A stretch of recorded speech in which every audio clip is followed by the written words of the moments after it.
इस बीच एक खबर यह भी है कि विपक्ष पर प्रधानमंत्री मोदी जमकर बरसे हैं। बीजेपी संसदीय दल की बैठक में प्रधानमंत्री ने कहा कि विपक्ष का व्यवहार दुखी करने वाला है। क्या सिक्योरिटी ब्रीच करने वालों को विपक्ष का समर्थन है? विपक्ष हताशा और बौखलाहट में गलती कर रहा है। सीधे नीरज पांडे के पास में आपको लिए चलता हूं। नीरज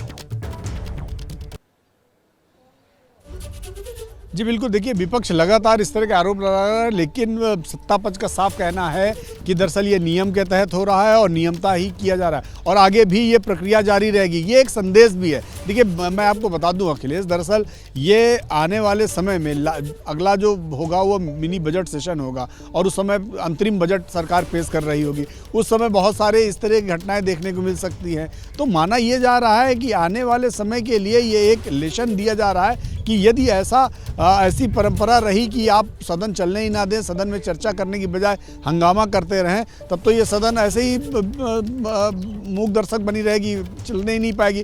तो ये एक तरह से सभापति और लोकसभा की तरफ से एक लेसन दिया जा रहा है कि आने वाले समय में आप चर्चा करिए। अगर आपको विरोध भी करना है, किसी मुद्दे पर बात रखनी है, तो आप बात भी रखिए। क्योंकि देखिए चाहे वो सिक्योरिटी ब्रीच का मामला हो या कोई और दूसरा मामला हो, इन सब मुद्दों पर लगातार बहस के लिए सरकार कहती रहेगी। आप अगर इससे पहले वाला सेशन आप देखें तो लगातार विपक्ष प्रधानमंत्री के बारे में चर्चा कर रहा था कि प्रधानमंत्री स्वयं आकर बात करें, प्रधानमंत्री स्वयं आकर जवाब दें। और इसको लेकर ये जो स्थिति बनी हुई है दोनों तरफ से नीरज, उससे एक सवाल ये भी खड़ा होता है। आशीष का मैं रुख करना चाहूंगा। आशीष, ऐसे में जो सदन की मर्यादाएं हैं, जो जिस तरीके से आज तक हम लोगों ने देखा लोकसभा या राज्यसभा की कार्रवाई हुई है पिछले समय में भी, उसको लेकर भी सवाल खड़े होंगे कि बीच का रास्ता कैसे निकलेगा, ये गतिरोध टूटेगा कैसे?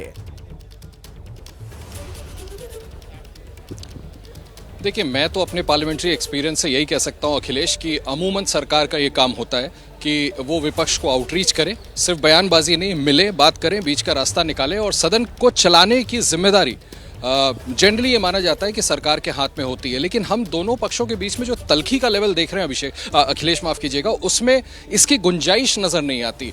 ऑपोजिशन का ये चार्ज कि हम प्रोटेस्ट करते हैं, हम पार्लियामेंट जैसे फोरम पर इस तरह की सिक्योरिटी बीच पे होम मिनिस्टर से अगर बयान मांगते हैं, उस पर इतनी बड़ी संख्या में अगर सांसदों को सस्पेंड कर दिया जाता है तो वो डेमोक्रेटिकली अलग है, गलत है। सरकार का ये कहना कि जब आपको बार बार समझा चुके हैं, पहले ही कह चुके हैं कि हर मुद्दे पे डिस्कशन करने के लिए तैयार है, तब इतना हंगामा काटना कि वेल में बार बार उतर आए, आप सदन की कार्रवाई को बाधित करते हैं, उसको ऑपोजिशन बाई करने के लिए तैयार नहीं है। तो मुझे लगता है कि दोनों के बीच में कोई मीटिंग पॉइंट निकल नहीं पा रहा है। इस वजह से सदन को कैसे चलाया जाए ये संभव नहीं हो पा रहा है। एक तरीका जरूर ये हो सकता था कि आप सिटिंग को बार बार एडजर्न करते जाएं, लेकिन कब तक करते जाएंगे? मुझे लगता है इसलिए अपने बुद्धि विवेक से दोनों ही सभापति और लोकसभा अध्यक्ष ने यह तय किया कि इन सांसदों को निकाल ही दिया जाए सदन से। जैसे ही घड़ी का काटा दोपहर 2:30 पे आए, बबीता जी का दिल सास बहू साजिश के लिए मचल जाए। और ये है इनकी बहू, पूरे दिन ऑफिस की टेंशन हो जाए गॉन जब ये करें अपना फेवरेट शो फ्री टाइम पे ऑन। इनकी तरह आप भी देखिए अपना फेवरेट शो अपने टाइम पर और डाउनलोड कीजिए एबीपी लाइव ऐप अपने स्मार्ट टीवी पर।